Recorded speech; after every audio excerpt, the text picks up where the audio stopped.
week 9 of the Bill and Nieces Coaches Show brought to you by Edison State Community College and Employee Bridge.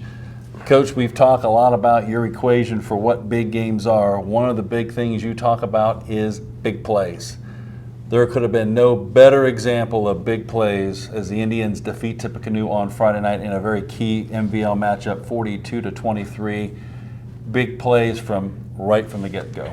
Oh, it was from the first play of the game. And I think overall the fact that our defense allowed them no big plays and they went for some shots a couple times. And offensively, we had us down for eight chunks.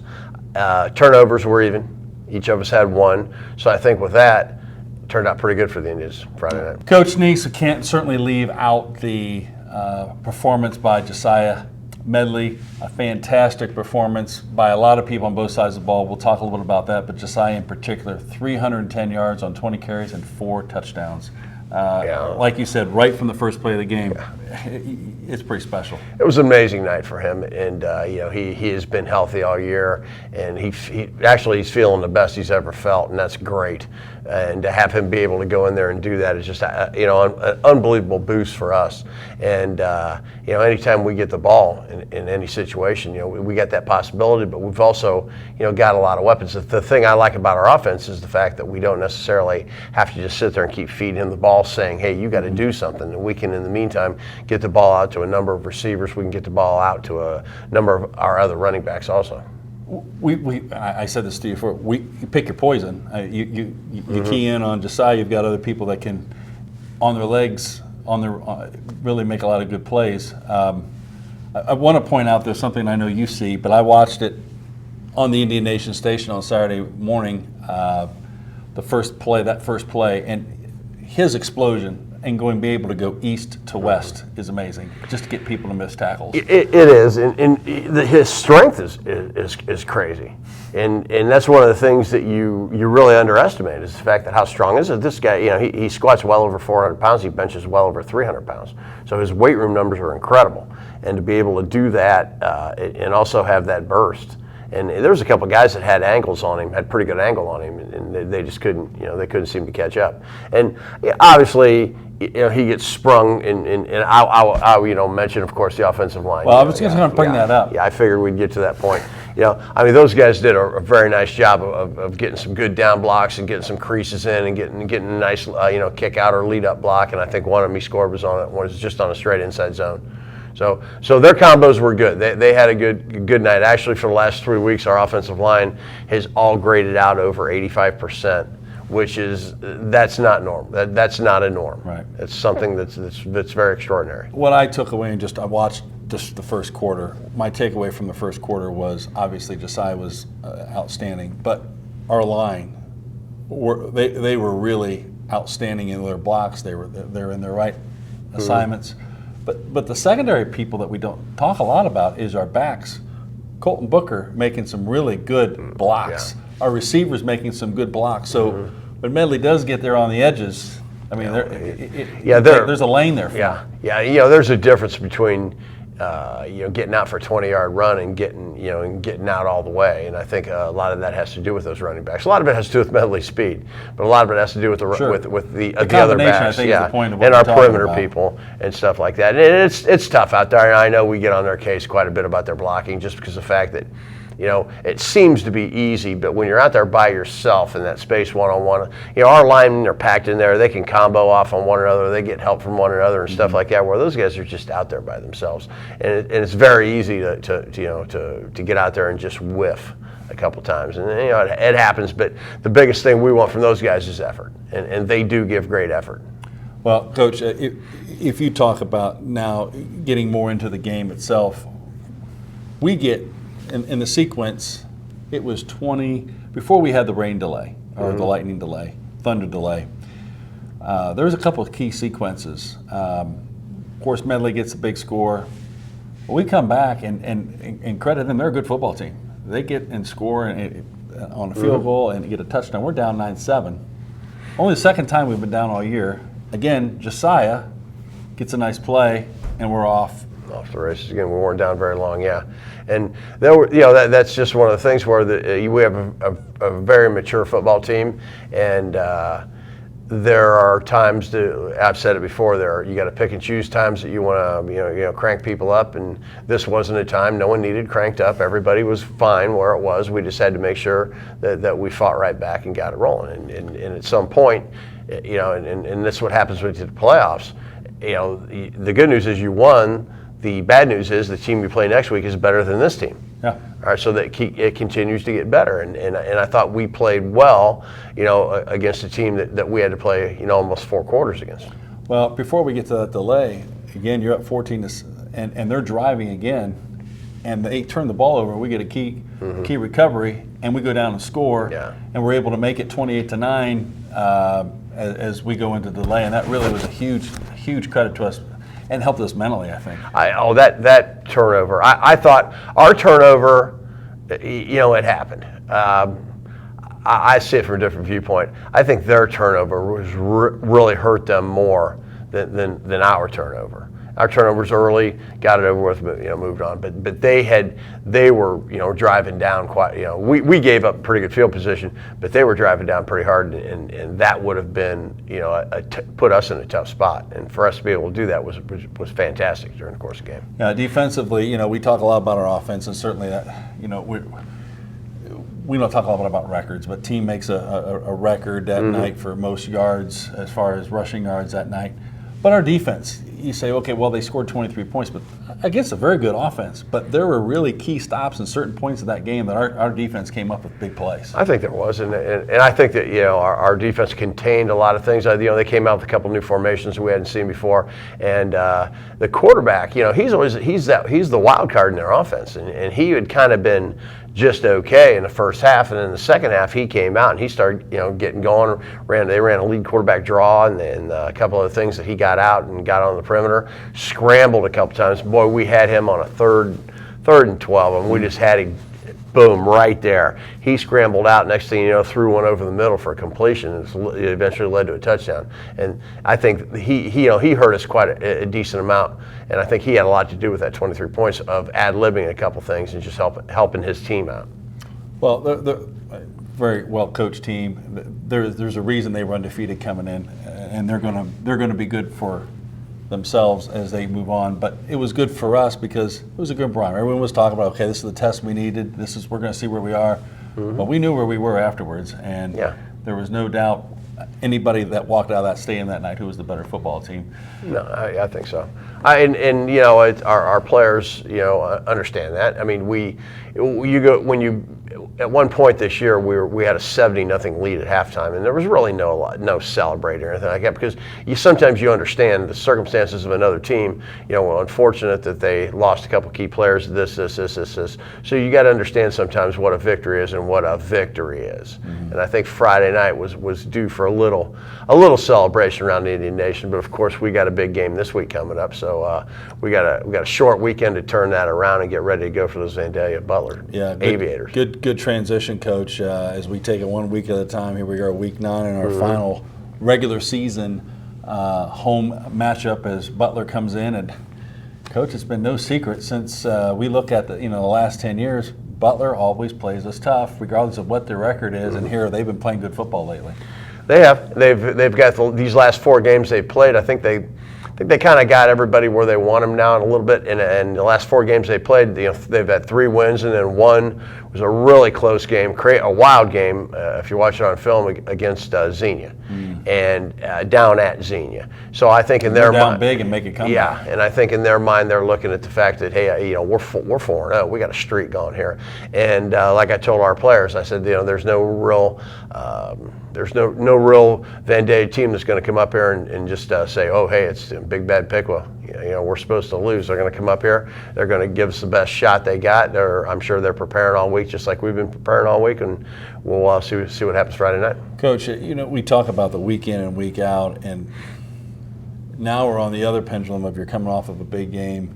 But if you take the attitude of the week in and week out, the recovery of a big game and now not overlooking an opponent, the philosophy and what you've instilled in these guys week in and week out shouldn't be any different for what we've been doing. No, it's not. And it's easy. You get beat one week, And it's real easy to come in on Monday and say, okay, well, let's forget about it, let's move on. And everybody goes, yeah, we're worth it, coach. But you win a big game, Monday, you can't have people still talking about it. You can't have people still, showing people stuff on their phones and that kind of stuff. It's over. And for us, it was over on Saturday. And it's time to move on. And we've been doing nothing. Actually, Friday night for the coaches has been nothing but Vandalia Butler from this point on. Coach, what are some of the things that they've got a new coach, so a new system? What can the Indians expect to see on Friday night? Well, they have a very explosive running back. They've got a quarterback that can throw the ball very well, and they've got a great group of receivers. And they run a spread offense, so they'll run out of shotgun. They do occasionally will go under center and on short yardage situations, and sometimes even goal line situation, and run a full house, double tight. Full house would be interesting. We haven't seen something like that in a while. On defense, they play almost a straight 50 defense. They do angle and slant quite a bit, back and forth. The types of 50s we've been playing against are more 3-4s, where they got their tackles on the inside eye and they have the ends back and they're bringing them back and forth. These guys more, have it set, and they'll bring them down, slant them one way rather than just lining them up there. But excellent defense. It's not. There's nothing where you sit there and say, why are they playing it like that? Why they play everything like they're supposed to play it? And so we'll have to go out and earn everything that we get Friday night. Coach, I ask you this every time. I feel like a recorded record. But what are the keys to the game Friday night for us? The keys of the game are for us to continually go another week without turning the ball over, number one. I think number two, we've got to get pressure on their quarterback. And three, our offensive linemen have to make sure that they recognize which front is where and where the front's coming from, and we've got to be cognizant of sometimes even hash marks, and I think those are real things that we haven't had to do a whole lot of, but it's in our it's in our work box, so to speak. So all we got to do is just get it rolling in the right direction. Speaking of getting it rolling in the right direction, you've got to have seniors, and we've talked about them that help you get that going. And the two that we're going to talk to today are Tate Adams and Alex Dyson. Tate's been a big part of the defensive line the last 2 years, and two different pieces, filling in for Lance when he got hurt last year, and then of course the defensive end this year. And then of course Alex Dyson, who's been an outstanding young man for the program and a guy that you could just really count on. Yeah, definitely. And both those guys would love to have them in our program. The Dice man's been with us for forever. He's been to our camps. He's been everywhere. And he does his job in the weight room, out on the practice field. He's running scout team all the time. Anytime you say, hey, need another player here, he's one of the first people to come out. And really fortunate, stays positive. You can take your senior year, and if you're not playing as much as you should, and turn it into a negative, or you can, say, hey, I'm on a pretty good football team. I'm going to have some fun here. And I think that's what he's done. I think he's really enjoying himself. And Tate, 3 years ago, I don't know many people would have said, okay, he's going to be your starting defensive end, in 3 years. But Tate embraced that weight room like no other, embraced physical training like no other, and as a result, built himself up into a defensive lineman for us. Got a great opportunity to play last year, and then this year the position's his. Yeah, you talk about his weight room. I've seen his weight room numbers. They're pretty astounding. I mean, he really gotten after it. Yeah. I mean, he's the only guy on our team that enjoys deadlifting. Everybody else, the in-season, the first thing they do is look at the in-season and okay, oh God, we still got a deadlift. Once a week we do light deadlift just for hip flexibility. And Tate's looking at me like, we're only deadlifting once a week. What's the story here? So it's the difference. I mean, he enjoys that whole embraces the first one up there, and I enjoy lifting with him. I have him in weightlifting class, and so he's an enjoyable guy to lift with. Well, Coach, I know those two guys will be a big part, and as we continue to move through Week 9, Butler on Friday night, we certainly wish you well as we move forward. Thank you. All right. We will be back. We're going to get to talk to the Dice Man and to Tate Adams. We're going to find out a little bit more about who they are and what they do for our team. Welcome to part 2 of the Bill Nieces Coaches Show. Our sponsors for this week are, again, Employee Bridge and Edison State Community College, and with us is the senior portion of our program. Gentlemen, I'm going to have you introduce your names and the positions you play. All right, I'm Tate Adams. I play defensive end. I'm Alex Dyson, and I play defensive tackle. Dice man, I'm going to start with you. Friday night, a big win for a lot of reasons, but we're into the tail end here of the second half of the season. That win was certainly big in a lot of ways. What was your thoughts on the game and just beating Tippecanoe? Yeah, so Tip City was definitely a big quality win for us. We've always we've played them forever. We've always kind of had a little bit of rivalry with them, so it's always good to whenever we can beat Tip City. Yeah, regardless of what game it is, right? Definitely. Tate, what's your thoughts on the big game with Tippecanoe? There was a lot going on, a lot of atmosphere at Alexander Stadium that night. Yeah, I think it was great. I think it felt good, and it was also a good test. They was also undefeated in the league, so I think it really showed where we are. Tate, I'm going to go back. I'm going to ask you a really difficult question. We had a lightning delay, so you got an hour. You're out playing, and you had to come back and you had to sit. What was that like for you, and what are you thinking about while you're sitting in there, not knowing when you're going back out? I treated it just like a halftime. Just kind of came in, chilled, thought about the game, thought what we could improve on, and relaxed, but didn't take my mind off of football. I'm going to head to the next part with you. Tate, we're in the midst of a good season. I've heard coaches and our seniors that have talked up to this point, the mantra has been, the theme has been 1 week at a time. Is that changing now that we beat Tip, or are we still sticking with that? Absolutely not. It's right now, next week, or this week is Butler, and we're not thinking past Butler. Yeah. For you, and you look back at each week that you played, has it been special for you to be a part of this whole experience? Yeah, it feels great to be a part of this team with the guys that I'm with. Yeah, no question, a good chemistry. Yeah, by far. Dice man, what's your thoughts on that? Being a part of this team and a group of guys that you played for with a long time. Yeah, definitely playing with these group of guys since I think the third grade. Played a lot of games together, hung out a lot. I mean, we're friends on the field, off the field. There's like no time that we're not all together, it seems like. So it's really cool to go out, have big wins week in and week out, and go on from there. Yeah, taking it 1 week at a time, I'm sure for you it really does kind of help you keep the focus and the outside noise from what's really important, I'm sure. Definitely.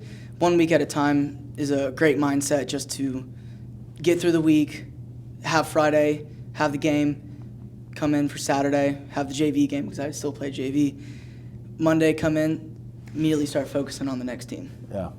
I'm going to shift a little bit here. We're going to shift a little bit to some fun stuff. But you, Dice, a lot of people don't know this, but you were not on the sideline. I think it was the Fairborn game? Fairborn and Sydney game. Yeah, the Fairborn and Sydney game. You were not on the sideline. That's because you were out west. Why don't you talk a little bit about that trip and the program that you're involved with at Upper Valley Career Center? So I'm at the UVCC for environmental occupations. So that's natural resources, forestry, wildlife management stuff. And kind of the best 10 people in our lab get to go to an awesome trip out to Yellowstone. Get to learn a lot of cool things, see some awesome things. We actually get to get behind the scenes stuff, so we got to talk to a whole bunch of different experts and just great experience, definitely. Now, is it my understanding that you're around some bears, that you saw some bears, and is that right? We did see, I think it come down to like 4 different bears that we saw there. So talk the story about spraying yourself with some kind of scent. Is that right? That you had to attract, that you were trying to attract some wildlife? I don't know where you heard that from, but that didn't happen. I'm sure okay. that was something from Landon. Yeah, might have been. Yeah. Might have been. Well, talk a little bit about though just the trip in itself. How did I mean, you were obviously your top 10, but where did you sleep? What did you do? I mean, you're 10 days of out in God's country. I mean, literally, you're out in there. You had to have seen some pretty neat things. What are some of the things you saw? Awesome sunrises and sunsets. Awesome different animals like elk, pronghorn, mule deer, black and grizzly bears. I was probably about 25 yards away from a giant bull moose. Ooh, Yeah, that was pretty that's cool. pretty neat. Yeah. Yeah, got to see the Grand Tetons in Wyoming, and then just anything part of Yellowstone is just It's amazing. an awesome place, isn't it? It's Definitely. hard to describe. Yeah, it really is. Yeah. For you, graduation. Where is what's your thinking post high school and moving into in Memorial Day weekend in Alexander Stadium? You'll be getting your diploma. What's going to follow Alex Dyson after that? So right now my thinking is Hawken College and either doing forestry management or wildlife management. Okay. Hawken College, certainly in Athens, Ohio, and one of the great outdoor community colleges in the state of Ohio. So congratulations and good luck with you on that. Thank you. Tate Adams. All right, Tate. What's post-graduation going to look like for you? I plan on going to college. I haven't decided which college, but I'm thinking about majoring in finance at the moment, and then just seeing what I can do with that. A lot of people may not know, but Mr. Adams, you're a pretty smart guy. You got a high GPA, right? Right. Sure. So, college-wise, are you looking to stay close to home or far away, or does it matter to you? It doesn't really matter at the moment. Okay, so you're a free agent. Yeah. All right, that's good to hear. All right, guys, I want to ask you guys this question. It's going to kind of dovetail a little bit maybe into what we talked about with you, Dice Man. So you got an unlimited credit card. Each limited credit card. You can go anywhere you want in the world for 1 week. Where are you going? 1 week you can go anywhere. You can stay in the States. You can go out of the States, but you have to go somewhere, and you got to go somewhere for a week. And it can't be in Ohio. Where are you going? You or me? Dice, I'm sure you probably got this one ready to go. So if that was a dream, I would probably have to say Alaska. I would love to go to Alaska. What would you want to see in Alaska? I don't know, just all the different landscapes that they have there. You talk about wildlife. I mean, there's wildlife there too. Yeah, they have definitely a lot of wildlife. That's probably something else I would try to do, is try to do some hunting out there. Put that on the checklist. Definitely. All right, Tate, what are you thinking? I'm gonna go with the Bahamas. Oh yeah, a little warmer. Yeah.